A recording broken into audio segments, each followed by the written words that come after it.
Bienvenidos a otra entrega de Saberes Compartidos por Televisora Centro Morteros. En esta ocasión nos ocuparemos del ajedrez como juego ciencia. Estará junto a nosotros el profesor Carlos Cordonio. Que lo disfrute. Bienvenido a Saberes Compartidos. Carlos, ¿cómo estás? Hola, ¿qué tal? Bueno, un gusto tenerte en nuestro programa para hablar un poquito de ajedrez, ¿no? Y bueno, preguntarte primero, ¿cuándo comienza tu actividad con este juego, con este deporte mental, como lo llamas a veces también? Primero, a lo mejor como jugador y después como profesor enteramente. Sí, exactamente. Yo soy oriundo de la ciudad de San Francisco, nací en Santa Fe, pero prácticamente estuve siempre viviendo en San Francisco. Y sí, conocí el ajedrez, digamos, a nivel primario, que hacía muchísimos años que no se daba ajedrez en la ciudad como para incentivar a los niños. Era todo prácticamente una juventud que llegó a adultos y siguió participando a un buen nivel provincial y nacional. Y bueno, y ese año, en 1985, quisieron crear la Academia de Ajedrez, donde, bueno, mi hermano, digamos, le gusta leer, le gusta todo lo que es de la inteligencia, y bueno, mis padres lo llevaron a él y yo, el hermano menor, iba atrás también. Así que bueno, así empezó, digamos, como que me veían más para el deporte y a él más estudioso, digamos. Y bueno, así fue que llegamos a la Academia de Ajedrez, el Círculo de Ajedrez de San Francisco. Y bueno, a mí me gustó, me apasionó, digamos, desde el primer día que fui, y era como que siempre quería saber más y bueno, después estuve 2 años en la academia, dejé 1 año y volví otra vez, que me fueron a buscar para que siga, digamos, y los represente a nivel provincial y bueno, y decían que tenía apoyo económico, que aquella época era un poco difícil para viajar, entonces de esa forma como que retomé nuevamente y bueno, para mí era una alegría porque bueno, me gustaba un montón. Claro. ¿Cómo se estudiaba en esa época? Porque evidentemente que no había las ventajas que uno tiene ahora del internet, por ejemplo, en donde baja mucha información, pero antes había que, digamos, revisar libros y demás, ¿no? Claro, exactamente, y las librerías eran escasas en el tema de los libros de ajedrez. Como que tenías que ir a comprar a Buenos Aires o pedirlo a ver si estaba el libro, o Córdoba, o sea, únicamente ciudades grandes donde conseguías libros. Así que únicamente era ir a la academia, jugar los muchos torneos que había, digamos, pero eran casi todos de adultos, y entre los niños de la edad que estábamos en la academia, entre nosotros. Y aprendíamos más de los jugadores de primera categoría, de segunda categoría, que ya hacía varios años que iban, prácticamente todos adultos, y en la competencia eran unos cracks, digamos, porque estaban siempre ahí jugando toda clase de torneos. Y bueno, entre que terminaba una partida y la otra, normalmente los jugadores explican las jugadas, qué hubiese pasado con tal variante, si hubiésemos cambiado, en lugar de mover un caballo, mover un alfil. Entonces como que de ahí era un autoaprendizaje mutuo, digamos, los dos jugadores, donde uno ahí recataba lo que eran los errores que había tenido en el partido. Claro. Que eso es lo que más a uno le avanza, digamos, a nivel deportivo, a nivel profesional, digamos, en la materia, en este caso el ajedrez. Y bueno, y los libros, bueno, como te decía, prácticamente no había internet, no había nada, entonces era llegar a tu casa y las partidas se anotaban mientras uno jugaba, anotaba lo que hizo el blanco, lo que hizo el negro, tenías la planilla completa, llegabas a tu casa y empezabas a reproducir la partida y ver todos los errores nuevos o cómo podría haber jugado de una manera mejor, digamos. Más tranquilo lo ves porque antes casi se quiere también un poco limitado a un cierto tiempo. Pese a ser larga una partida, por ejemplo, que puede ser larga, también tenés un tiempo en el cual te juega o te presiona, ¿no? Sí, la verdad que sí. Bueno, ahora los tiempos son más rápidos. Antes llegaban a durar las partidas en las ciudades pequeñas, digamos, hasta 3 o 4 horas, a veces 5. Y había aplazamientos en las partidas donde vos jugabas y llegaba llevaban 3 horas de juego, y se cancelaba la partida, se ponía una de las jugadas secretas, ¿sí?, de lo que iba a jugar al que le tocaba jugar en ese momento. Se anotaban los tiempos que había en el reloj de cada uno, se firmaba ese sobre con la jugada adentro y el árbitro también firmaba el sobre lubricado. Y bueno, y se retomaba al otro día en un nuevo horario donde, bueno, ahí se abría el sobre, digamos, y teníamos la jugada secreta otra vez y podía durar 3 horas más el partido. O sea, eran partidos largos. Y bueno, está bien que había menos cosas para hacer, digamos, había pocos deportes como fútbol, básquet, que siempre existió, que es lo más masivo, y después había otros, como que vos elegías un deporte y te dedicabas a eso, y no había muchas distracciones porque llegabas a tu casa y no había computadora, no había otra cosa, y bueno, el que jugaba al fútbol, como que iba a la placita con los amigos, el estudio y el deporte. Ahora es todo más rápido. Hay internet, donde la información es mucho más rápido y podés llegar a tu casa y podés estar todo el día ahí en internet o en los juegos o otras cosas que antes no había. Distracción, digamos que... Había menos distracción. Había menos distracción en el deporte y como que los jugadores, en este caso de ajedrez, avanzaban muchísimo más rápido, tanto de forma autodidáctica o, digamos, con algún profesor el que podía tenerlo.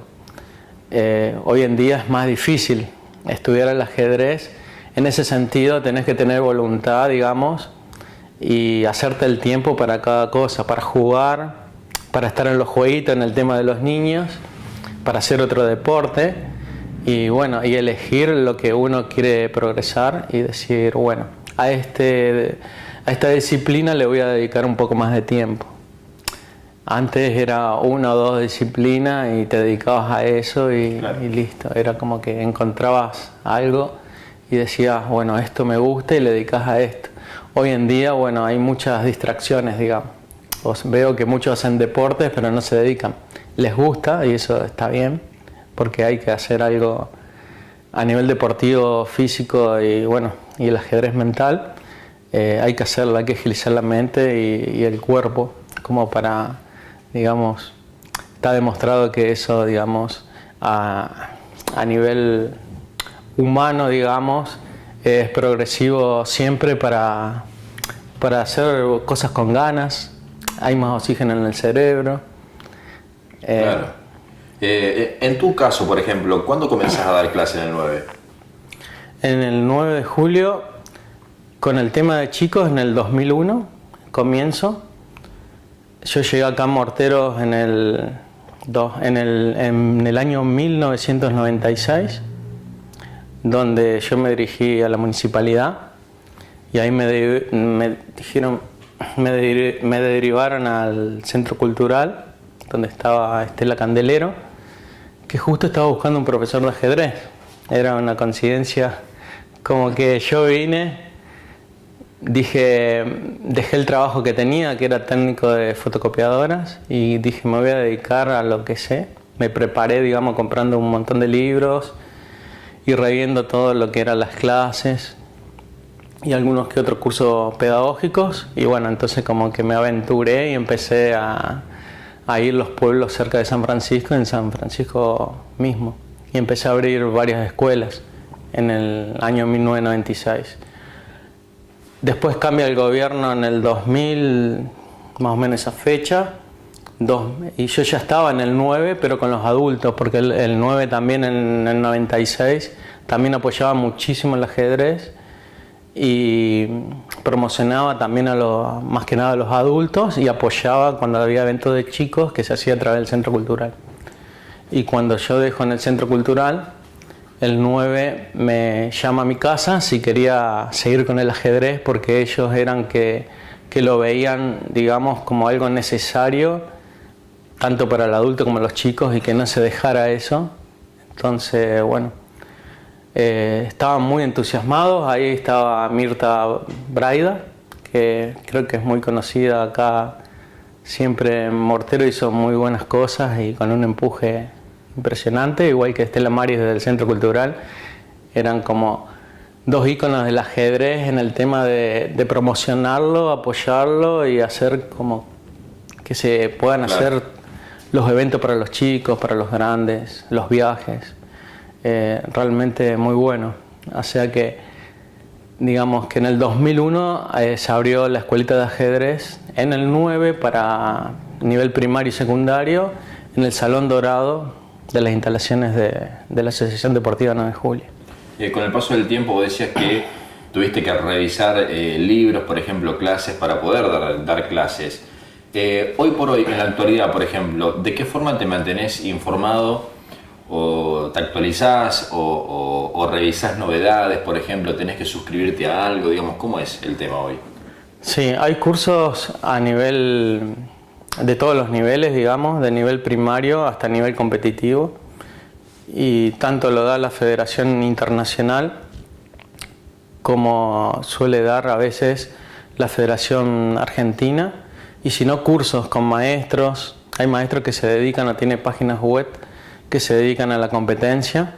Entonces yo a veces me preparo con ellos o tengo nuevo material, o compras, ellos hacen pack también, paquetes, digamos, de todas las fases del ajedrez. Entonces como que año a año me voy profesionalizando en determinadas etapas del ajedrez. Apertura, medio juego, final. Y siempre hay algo nuevo porque descubren nuevas cosas y nuevas técnicas. Entonces ahora estoy suscrito a TheSuzhuanMember.com, que es una página española y es una de las más conocidas ahora a nivel internacional de habla hispana. Y bueno, y hay grandes maestros argentinos acá, como Mareco, que está dentro de esa página. Hay psicólogos deportivos que también te guían, y son a través de videos o preguntas que uno le puede hacer vía online. Y bueno, te contestan y uno así va aprendiendo, sacándose dudas. Pero siempre es a través de cursos online, más que nada, porque presencial es como difícil, porque como que yo tengo todo, en mi caso tengo de lunes prácticamente a lunes todo ajedrez, doy clases, excepto los domingos que son eventos o encuentros o torneos, y sería imposible presencial, así que más que nada vía online, ya sea escrito, por video, o ya sea por Skype o alguna videoconferencia, algo de eso. Bueno, Carlos, estamos frente a un tablero de ajedrez. Este es un tablero que usás, digamos, para dar clases, para trabajar también, ¿no? Yendo al juego específico en sí, ¿se definió más o menos una fecha en la cual fue creado el juego y de qué origen es? La verdad que bueno, hay muchos historiadores que están investigando hoy en día también, porque tratan de recaudar todos datos del pasado, y bueno, encuentran manuscritos, encuentran piezas, material, o digamos referencias donde se jugaba de acuerdo a algún reinado, porque está denota ya por los años de donde estaban los reyes, y bueno, no se llega a una conclusión exacta como para decir quién lo creó. No se encontró ningún pergamino ni un escrito, digamos, donde dice sí, en esta época más o menos se crea, pero sí se tiende, con todo el material que han encontrado, que más o menos por el lado de la India es donde se origina el ajedrez, ¿sí? Por, digamos, todas las investigaciones como que llegan por ese lado. Quizás no puntualmente como esto, como el juego en sí, pero sí algo similar, digamos, que fue como evolucionando a lo mejor. Claro, lo que sí han descubierto, digamos, que algo parecido al ajedrez, que antes se llamaba chaturanga y se jugaba con 4 personas, ¿sí? Era una persona en cada esquina y solo había 8 piezas para cada jugador. como que en este sector se usaban solamente estas piezas. Sí. ¿Sí? La dama no existía, estaba el rey. Después en esta franja había otras 8 piezas más, que son estas, así. Y bueno, y en cada franja, en cada lateral, había las mismas piezas de distintos colores. Y bueno, y ahí jugaban. Y los movimientos eran distintos, tenían distintos movimientos. Después se agrega la dama con el tiempo. La dama tenía solo un cuadrito, digamos, cada cuadrito se llama casilla, y solo la dama podía avanzar solo un escaque, que era como se llamaba antes. ¿Sí? Y como lo hace el rey actualmente, ¿cierto? Exactamente, el rey hoy en día, y ya es clásico que el rey mueve una sola casilla, pero con el correr del tiempo, hablando de la dama ya podía ir hasta, digamos, la otra punta del tablero, a donde, digamos, o terminaba el tablero, si estamos así, y podía ir hasta allá, todas las casillas, digamos, en forma lineal y recta, Claro. ¿sí? Hasta que se acaba el tablero. Y bueno, ahí se le dio más poder a la dama, y el rey... Junto con la línea recta, ¿también se movía en diagonal o eso vino después? No, sí, también en diagonal, porque la dama, si bien, vamos a ponerla aquí en el centro, si la dama movía de a uno, ¿sí? Con el tiempo, cuando se agregó en forma horizontal su movimiento, muchas casillas, y hacia atrás también, y hacia arriba igual, también podía mover una casilla en diagonal, o sea que también, digamos, se alargó el movimiento y podía hacer más casillas la dama, ¿sí? En diagonal, o sea, fue simultáneo, digamos, el movimiento, y eso llevó a que las partidas sean un poco más agresivas, porque era como más lento al principio.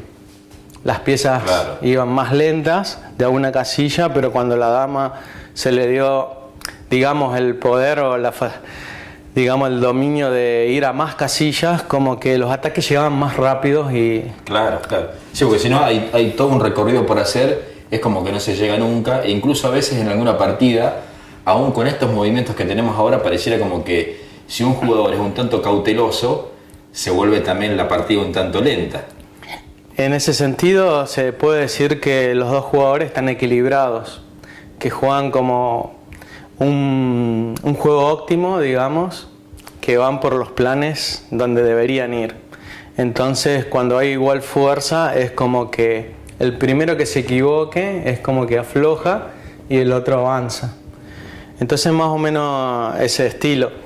Puede ser que haya muchísimas piezas y el juego está muy trabado y ninguno de los dos puede atacar. Claro. En ese caso... ¿Y eso te obliga a tomar una pieza para destrabar el juego, por ejemplo? Y a veces sí, a veces no, porque hay que ver si conviene, porque a veces uno dice, el tema es no desesperarse y estar equilibrado y tener paciencia, más que nada esto te enseña paciencia. Por ahí queremos hacer una ruptura para hacer un ataque enseguida, pero a lo mejor es en contra nuestra, porque a veces es necesario entregar una pieza como para destrabar el juego. Pero si el otro está bien defendido, es como que le estamos entregando un jugador y en la desesperación de entregar un jugador para destruir alguna defensa del rival y que esté bien defendido, como que no sirve. A largo plazo vamos a terminar perdiendo. Claro. Y a veces no, a veces da resultado, porque a lo mejor está jugando bien el rival, hay un juego equilibrado, pero en algún momento el rival o retrocede o hace 2 pérdidas de tiempo, como que se sale del plan principal, y ahí sí se puede hacer una ruptura, como vos decís, para invadir. Claro. Así que ahí sí sería productivo, pero siempre... Estabas hablando antes de que se van generando novedades en cuanto al juego, y eso tiene que ver con que, por ejemplo, con la posibilidad infinita que tienen las piezas de moverse, que se va descubriendo, por ejemplo, de qué forma actuar ante cierta jugada, cómo responder. Exactamente. Al principio, en la época romántica, se iba prácticamente todo al ataque. O sea, las piezas avanzaban y no importaba mucho la defensa, como que avanzaban y la defensa como que estaba a un lado. Después con el tiempo se dieron cuenta de que la defensa era primordial. Entonces todos los jugadores de ataque se encontraban con los jugadores nuevos de la época, digamos que resurgía una idea nueva, que la defensa le daba mucho valor. Entonces ir mucho al ataque contra una buena defensa, como que al ir al ataque y levantar muchas piezas arriba, dejaban muchos caminos abiertos, donde el negro, al tener una buena defensa contra una avalancha de peones del blanco, tenía entradas después. Cuando el ataque no resultaba, ¿sí?, tenía caminos que iban directamente al rey. O acá hay una jugada que es el enroque corto. Normalmente la lucha está en el centro, Sí. y se inventó lo que es el enroque, que es llevar al rey hacia una punta del tablero prácticamente, 2 casillas y se invierte la torre aquí. y la torre se invierte aquí. Lo que pasa a jugar la torre prácticamente en el centro donde está la lucha, y el rey como que va a un costado donde no ingiere tanto las piezas, ¿sí?, del rival, porque prácticamente van a estar acá en el centro. Si jugó en forma correcta, las piezas deben jugar en el medio, porque desde el medio llegan más rápido por todo el tablero. Es una Hay que estar geometría. atento a esto, por ejemplo, teniendo en cuenta que si encasillamos al rey en una esquina, por ejemplo, hay que estar siempre atento a cualquier amenaza que, por ejemplo, que venga de este lado y no tenga alternativa de sobrevivir, digamos. Acá tiene más posibilidad de sobrevivir en un prácticamente a casi un borde del tablero, en una esquina prácticamente. Y deberíamos dejar una casilla libre de escape. Este peón debería estar acá, cosa de que si lo atacan en diagonal, chocarían contra la defensa del peón y el rey estaría salvo. Fíjense, si nos fijamos que acá viene en forma vertical hacia este peón por este camino una torre o una dama, que sería la torre, chocaría contra el peón y no contra el rey. Entonces en este caso igualmente lo podría hacer la dama, chocaría contra un peón. Pero si este peón faltara, el rey como que estaría en peligro si una dama se ubicara aquí, claro, o una torre, enseguida lo estaría amenazando. Por eso cuando yo decía que este peón acá dejaba esta línea abierta en forma diagonal, es como que puede entrar un alfil, por ejemplo, y ya el rey como que está en peligro, ¿sí? Y ahora solo tendría que ir a la esquina y ya prácticamente si lo amenazan de nuevo no tiene escape porque se le acabó el tablero. Claro. Por ejemplo, yendo al comienzo del juego, más o menos cuántas variantes de apertura hay, y los jugadores profesionales, por ejemplo, ¿siempre se atienen a utilizar una apertura para comenzar el juego o pueden improvisar, por ejemplo, y arrancar el juego de una forma que no está validada, si se quiere, dentro de las aperturas de ajedrez?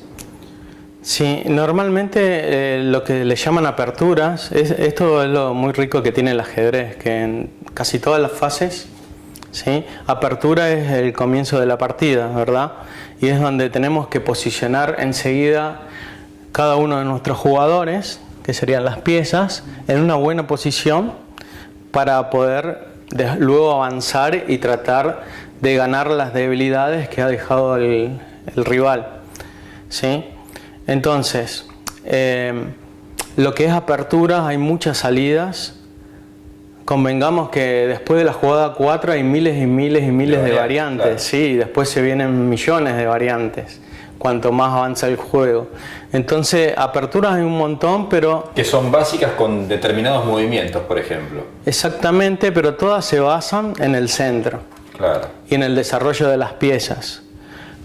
Como que si yo muevo el alfil aquí, mi jugador saca otra pieza sin repetir los jugadores que moví, ¿sí?, Este caballo nunca lo había movido, entonces lo saco, está bien. Ahora tengo 3 jugadores afuera. El negro debería hacer lo mismo, ir con otro jugador, porque este ya está afuera. Si el jugador empieza a inventar, o el negro ya quiere comer este caballo enseguida, ¿sí?, movería el alfil y ya estaría moviendo por segunda vez un jugador que ya había salido. Entonces, en 2 jugadas de alfil, porque primero vino acá, sacó un jugador, después vino acá y contamos que vino aquí y después acá, y en 2 jugadas hizo la salida de un solo jugador, ¿sí? Entonces yo, si juego de blancas, puedo poner dama aquí. No moví ni el caballo, ni el alfil, ni el otro caballo porque ya estaban afuera. Y lo que hago, que eso es lo que hacen todos los maestros en la apertura, es sacar las piezas que están atrás y no repetir las que ya sacamos. Entonces, como que si pongo la dama aquí, ¿sí?, ya tengo 4 jugadores afuera. Claro. Si él vuelve a comer, por tercera vez movió a un jugador que tenía afuera, se lo comen y ahora tienen que empezar de cero porque no tienen ningún jugador afuera.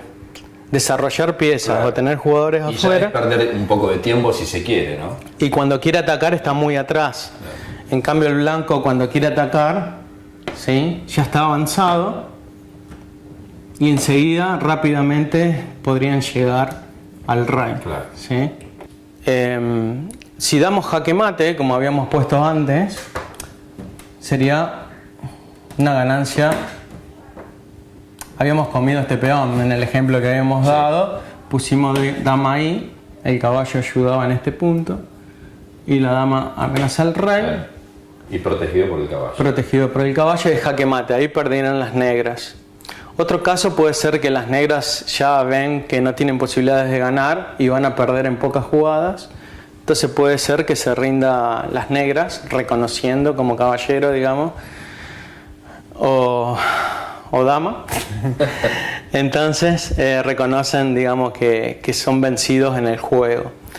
Y bueno, y a una próxima partida. Y después la otra es que juegan con relojes.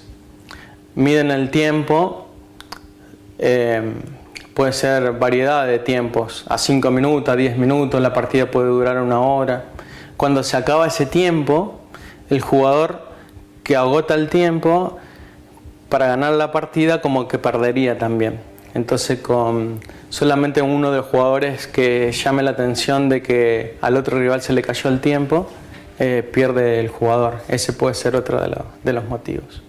Y en tablas, cuando no pueden darse mate. Y tablas, exactamente, que puede ser por común acuerdo, porque ya prácticamente ninguno de los dos puede forzar una victoria, digamos, del partido. Entonces, mutuamente se llegan a un acuerdo de tablas. Otro momento puede ser que queden los reyes solos o no haya material para ganar. Como puede quedar un alfil y un rey contra un rey solo. En ese caso también es tablas, que significaría empate. Y después hay repeticiones de jugada y otros detalles más técnicos, digamos, dentro de la competencia, cuando se repite 3 veces la jugada, o 50 jugadas sin comer peón y sin jaques. Hay varios detallitos, pero... ¿Cómo definirías la última? ¿Cómo definirías el juego, por ejemplo? Porque vemos que, si se quiere, puede haber un cierto debate entre catalogarlo como un deporte o un juego de salón, por ejemplo. ¿Cómo lo ves vos? Yo lo veo, digamos, como un arte más que nada. Si bien yo apoyo que es un deporte mental y también hay mucha creatividad lo que produce el arte. Hay millones y millones de variantes donde uno puede crear un montón de cosas que el ser humano, digamos, nunca va a terminar de hacer nuevas jugadas, nuevas experiencias de movimientos o combinaciones. En miles y miles de... que no llega toda una vida al ser humano como para hacerlo. Por eso está dentro del arte, que por ahí dice que el arte es creatividad y es inmenso como es la música. Y acá también.